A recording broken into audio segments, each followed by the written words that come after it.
Um, Welcome to the session on census updates for February 2021.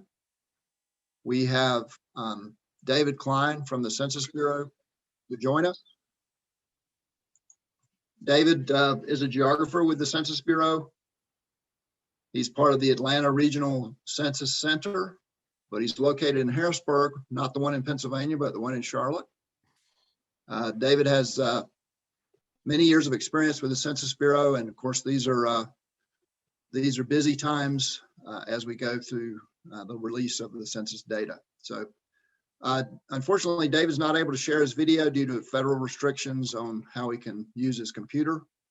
So you will hear him, but you will not see him. I would invite you to enter information into the chat, and at the end of the session, we will convey those questions to David and he can answer them.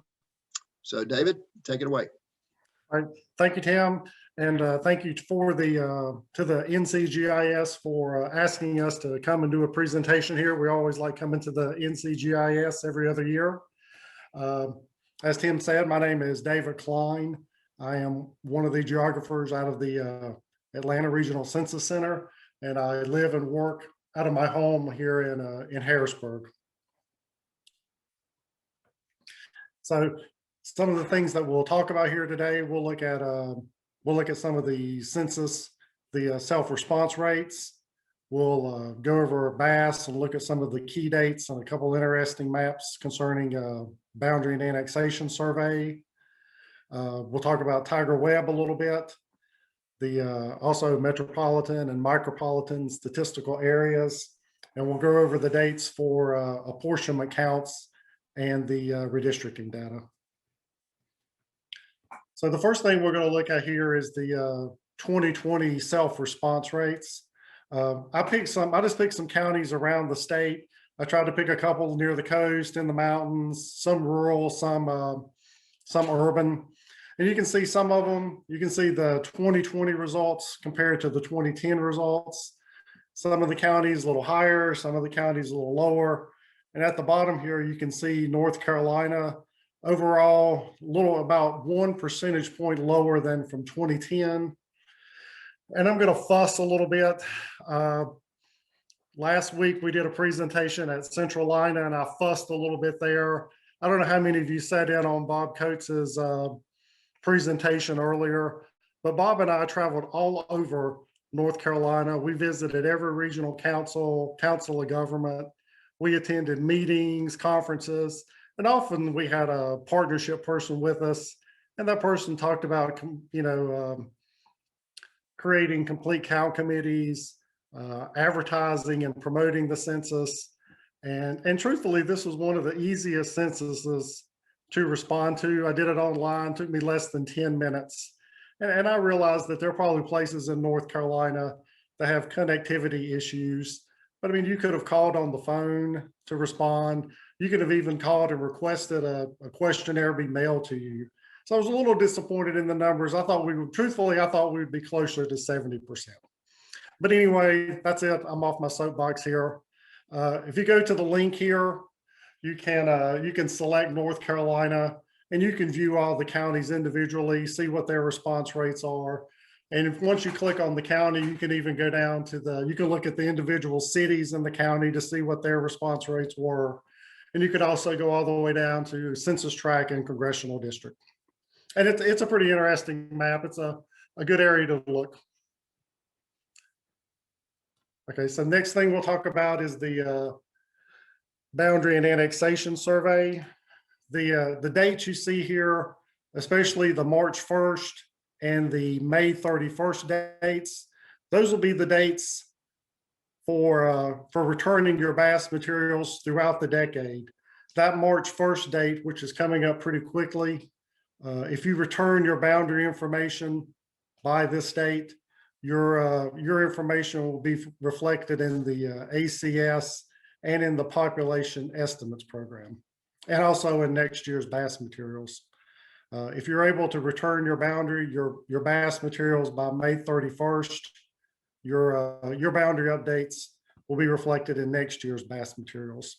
And there's also some contact information here, the telephone number, email and the website for BASS. So next, we're going to look at a couple interesting maps about for BASS and the different type of BASS agreements around the country. Some states have a state agreement where all the governments respond to one particular office, and that office responds to the Census Bureau. Some states they have a CBAS agreement. The county does the boundaries for some or all of the incorporated cities within the county. And you can see North Carolina here, and I'll go to the next slide. You can see North Carolina is sort of a leader in the CBAS agreements. A little over 70 counties in North Carolina have a CBAS agreements, and you can see the ones that do not. For any of you folks out there that are in the counties without a CBAS agreement, if you go to the website, here I'm going to go back a little bit. If you go to the website, there's some information about how to create a CBAS agreement if that's something you're interested in doing.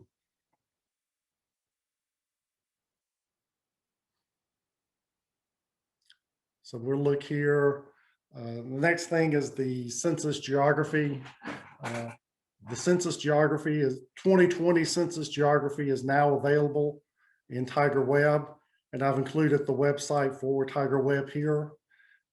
The available geography includes 2020 census blocks, the block groups, and the census tracts. And as you can see here, the voting district boundaries will be published in TIGERWeb once the state governments receive their deliveries, which is expected to occur by the end of February 2021. There's a couple things that we've noticed here, some questions that we've received concerning census blocks. One of them is that there's been a significant decrease in the number of census blocks around the country. And what we've done is we've tried to eliminate those blocks that aren't really necessary, such as blocks that are created by an entrance ramp onto an interstate, or blocks that are within a cemetery, things like that. So when you're looking at your census geography, you may notice a significant reduction in the number of blocks that's in your area. So that's just one thing to keep in mind as part of the reason why that is happening. Okay, the next thing we'll talk about here, metropolitan and micropolitan statistical areas. The comment period on the proposed recommendations for these MSAs is going on right now. The Federal Register notice was published on January 19th, 2021, and there is a 60-day comment period, so until about March 19th. One of the significant recommendations here is to increase the minimum required urban area population to qualify as a metropolitan statistical area from 50,000 to 100,000. This 50,000 standard, that's been around since 1950. So the plan is to increase it to 100,000. Areas with a core area of 50,000 to 99,999 would become micropolitan statistical areas. And then areas with an urban area population of between 10,000 and 49,999 would continue to qualify as micropolitan statistical areas, as they did under the 2000 and 2010 standards. And that would affect a couple areas in North Carolina. The MSAs in Goldsboro, New Bern, and Rocky Mount would become micropolitan statistical areas. So if you folks are out there, I suggest you hit the website here. If you want to make comments, like I said, you've got until March 19th to do so about this.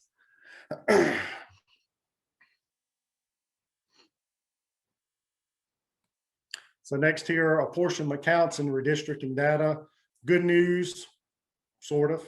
The apportionment counts are still planned to be delivered to the president by April 30, 2021. So that's the state totals. The redistricting data, we've had a change, even from last week, we had a change in the dates. While we were looking toward an August deadline, but now we're looking to deliver this information to the states and to the public by September 30, 2021. The data delivery is going to be a single national delivery rather than the originally planned staggered delivery of redistricting data. As always, a good place to go for information, census.gov, and also the place where we'll put all this information, data.census.gov. This replaces American Fact Finder. So I know it's kind of disappointing. You just learn to use this, and now we have something new to learn. The good thing, however, is we do have training available for use here. And I'll make these slides available, but Marilyn Stevens, she is the partnership coordinator. If you get in touch with her, either by email or telephone, she can set up a training, go over how to use this new site.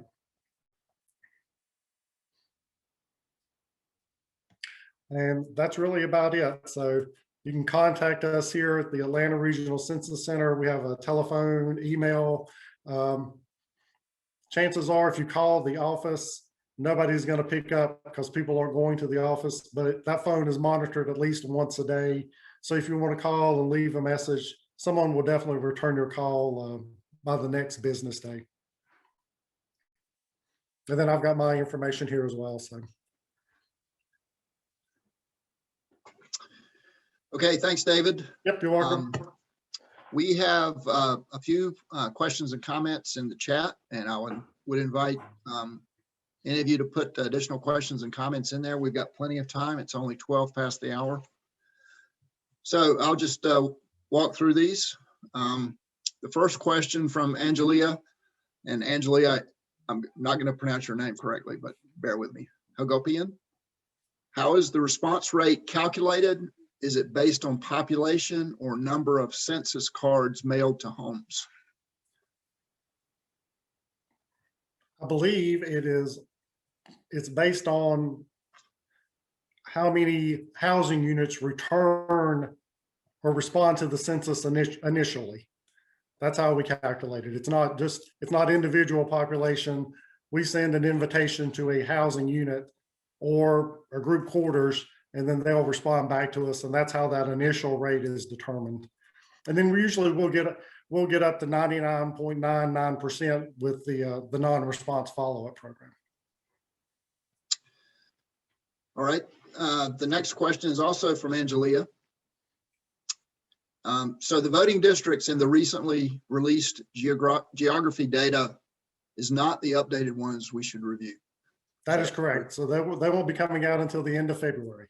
That is, so that's the schedule, end of February, we'll say that. Very good. The next question is from Diane Saunders. I'm concerned that a few of the removed blocks might have homeless encampments. They are often found near highway ramps. I'll tell you what, I'll have to write this down and follow up. I don't really know how to answer that. Yeah, and I'm capturing this in a document. Okay. So yeah, I'll have to follow up on that because I'm sure that happens in larger metropolitan areas. But yeah, I will follow up on that. All right, very good. The next question is from Rich Elkins. Hold on, I'm sorry. Hold on one second. Okay.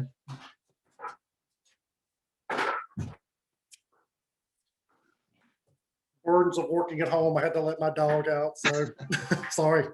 I know the feeling. Sorry. So this question from Rich Elkins is, does the switch of those cities from metropolitan to micropolitan affect eligibility for some types of funding? I seem to recall a city crossing the 50,000 threshold being an important milestone in the past. I believe it does. I'm not, don't quote me on that exactly. I was talking to a colleague of mine earlier, and we were thinking that there is a difference in the classification, between micropolitan and metropolitan based on funding. So yeah, I think it might have something to do with that. But again, this is the comment period. I mean, if this is something that's definitely those 3 cities, I mean, this is the time to make those comments. So especially if you think it's going to affect funding. Okay.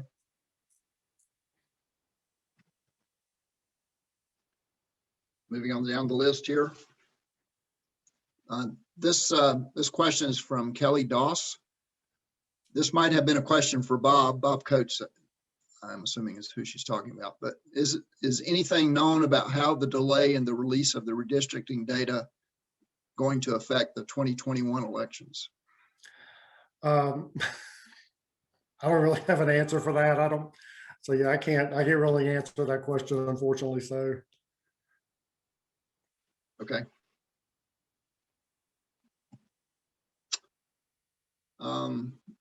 The next comment really is from Paul Andrews. The comment on the removal of blocks in the highway ramp areas. It is probably not that the area is lost, but just combined into a larger census block. That is true. So it is. It's not being right. It's not being erased totally. It's just not an individual block as it was before. Okay. The next question is from Stacy Culpepper. Bob Coates puts great reports together for North Carolina, but I have a hard time finding this for other states, such as Georgia. Where can we find these types of reports? What type of reports? I mean, I didn't see Bob's presentation, so I'm not sure what reports he had. Right, and I do not know specifically myself. I think Bob's on the chat, so maybe Bob can share what it is she's referring to. Is she from, the person that asked, is she from Georgia or? I cannot tell that one way or the other. Okay.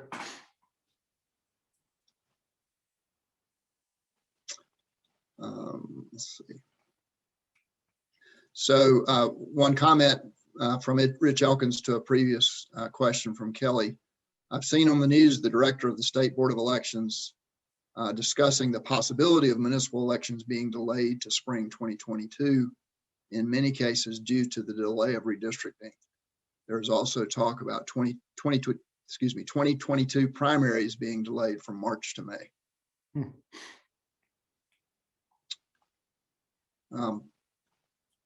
Bob Coates weighed in on the elections. It is likely 2021 elections will have to be delayed. The General Assembly is considering options. Stacy shares that she's not from Georgia. Okay. Okay. So I'm sure Bob wouldn't mind making some reports for Georgia for her. So.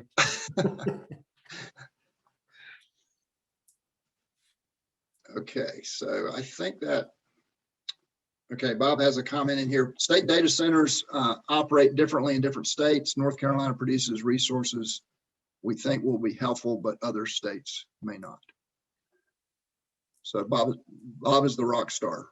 So yeah, North Carolina has a very active SDC without a doubt compared to some of the other states in our region. So yeah, North Carolina is very good. Truthfully, it really is. So yeah. Okay. All right, I don't see any fresh questions or comments. So I think you've answered everything that everyone wants to ask you, David. Excellent, very good. So thanks everybody, giving back about 10 minutes to you. Thanks for joining this session and learning more about the Census Bureau's current activities. Thank you, everybody. Thank you.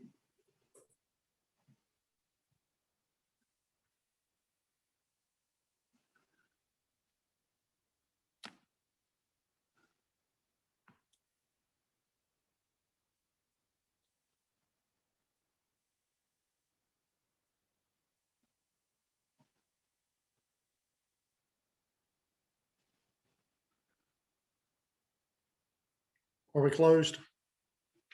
I'm just capturing the rest of the chat. Okay. So you will have a record. And if there's something that needs to be followed up on, we have email addresses for everyone that attended. So if there's some one-on-one communication you need to do, Okay. you should be able to get access to those email addresses for folks. Yeah, this is a changing topic, isn't it? Yes, it is, without a doubt. So Yeah, so we didn't expect you to be able to answer everything that was asked. especially, I mean, I don't know anything about elections, so that's not. So yeah, that's probably more of a North Carolina specific question, and probably for the other general assemblies around the country. So yeah, I don't think I can answer that. So yeah. Okay, David. I'll clean up this chat and send it to you. But thanks again for joining us. Okay, thank you, Tim. I appreciate your help. Take care. Yep, you too. Have a good weekend. You too.